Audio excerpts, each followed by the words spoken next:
welcome you all to this year's edition of Oodua Festival in Ile-Ife. And Omega, who has given us the opportunity to be alive today. I also appreciate our Royal Father and host, the Oni of Ife, His Imperial Majesty, Ọba Babatunde Adeyeye Enitan Ogunwusi Ọ̀jájá II, Kábíyèsí role in the promotion of culture of Yoruba land is noteworthy. I pray to God to strengthen you more, sir, for you to continue to sustain the worthy cause of our forebears.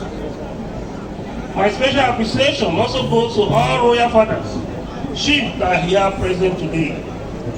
I will also appreciate all members of Oodua People's Congress OPC that are here present.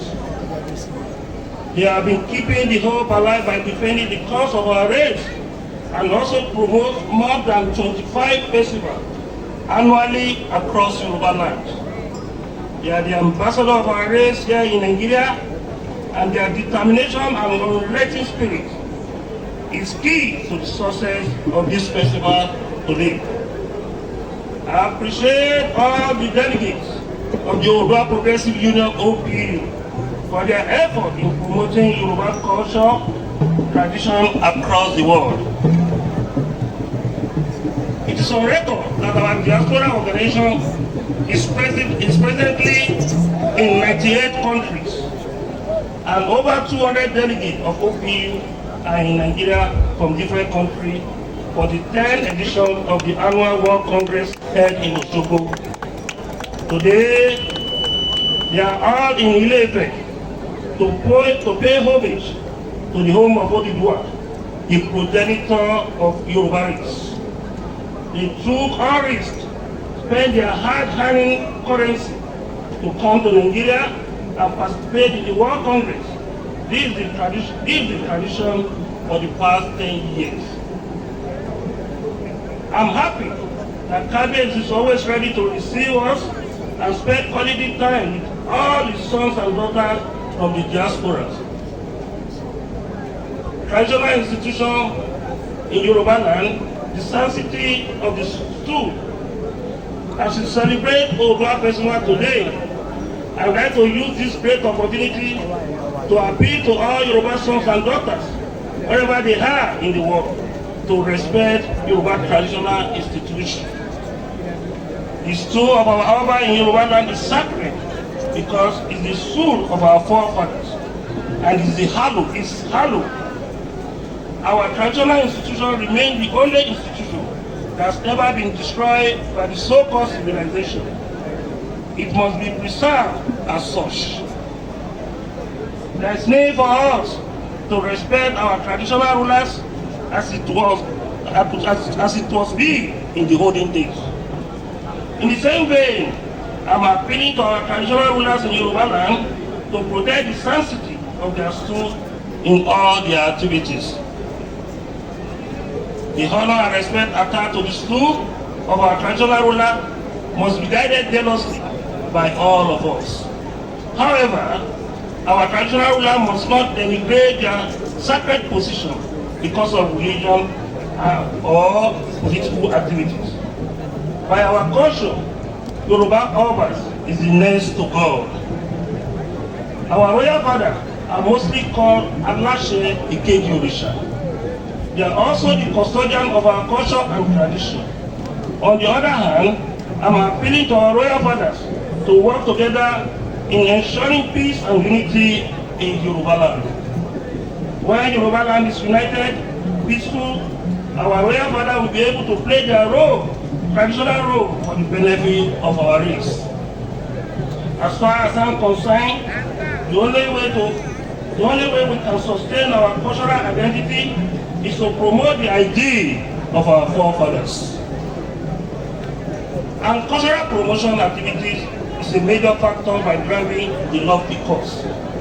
Oodua Festival celebrating Yoruba ancestors Oba Festival is the first festival in our cultural activities. It is the celebration of our progenitor, Oduduwa.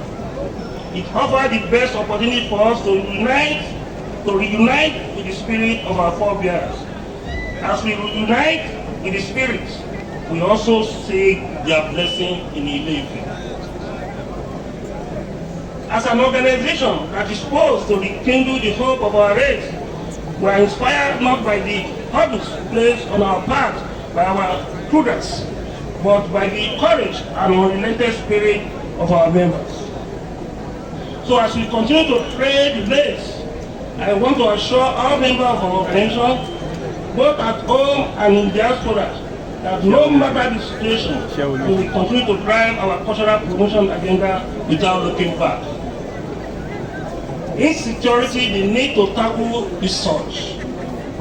Insecurity has remained one of the greatest challenges that has really affected the economic growth and development of Nigeria as a nation. For instance, in the 80s, we had good memory of our past. We always been optimistic of a bright future. The quality of our education, then was wonderful. The quality of service rendered in our various hospitals then was great.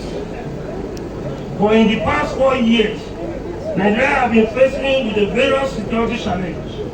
We have lost count of members of attack of innocent citizens of this country. The irony of the security situation in Nigeria is that despite all the effort put in place by both federal and state government to address the threats, the wind of insecurity is still blowing across the country. Today, Nigeria has continued to witness different dimensions of insecurity across the country, and nobody is safe. I'm not saying everybody is not safe, but the picture we are seeing is giving us an impression that are we safe in our country with the situation we have on security? The story of killing and kidnapping of innocent citizens across this country is saddening.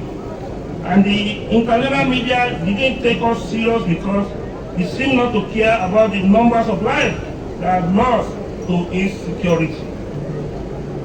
The last 3 months have been frightening as the case of killing and kidnapping are on the increase. It is of great concern also that the insecurity surge Aare is already heard in Yoruba land, and the situation is getting worse day by day. The recent kidnapping of PDP chairman in Lagos State is a pointer to increased rate of insecurity in the country.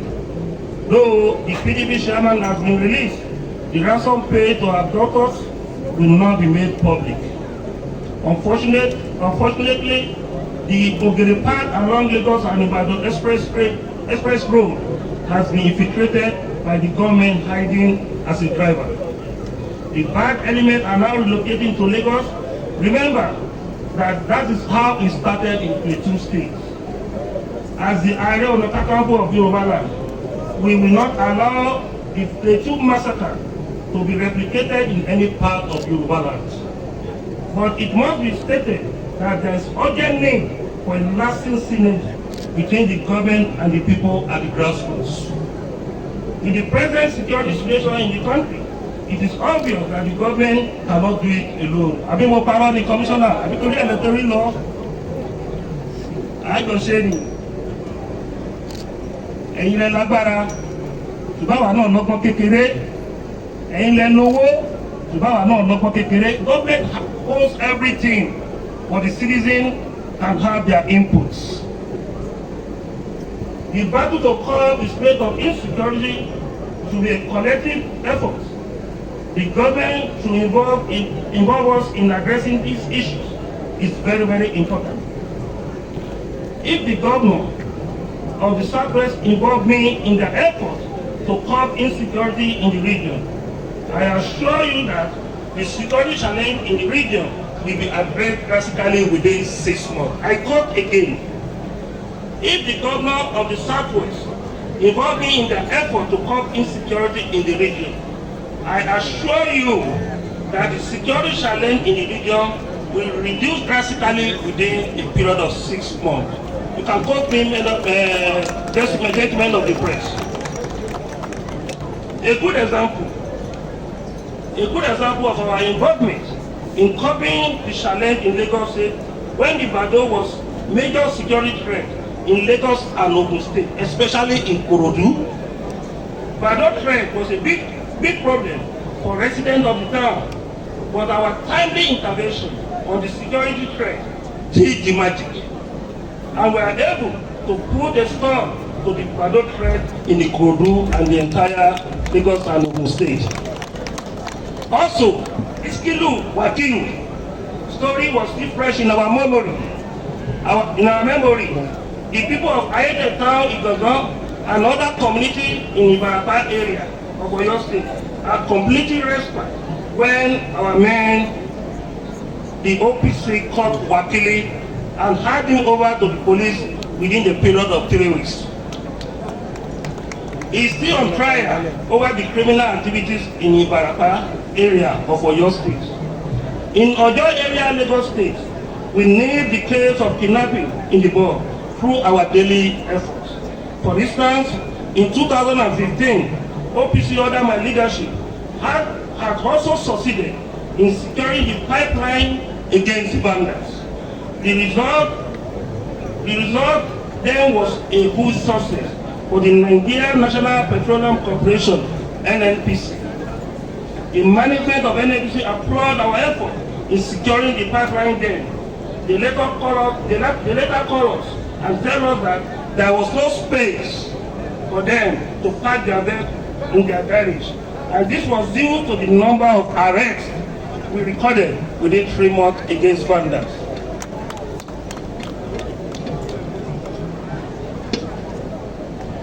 We also involved in our environment on a daily basis, and that is what is the situation across the country. We have our men in 28 states in Nigeria. The record I get, these are some of the testimony of our ability to solve the security deficits in Nigeria and Yoruba land in particular. Finally, there is urgent need for a holistic approach to combat the raging insecurity in Nigeria. Both the federal and state government must be ready to partner with us, the stakeholders and the people of the grassroots, in order to tackle the prevailing security surge. Thank you for listening. God bless you all. Keep clapping for the people in Onakakanfo.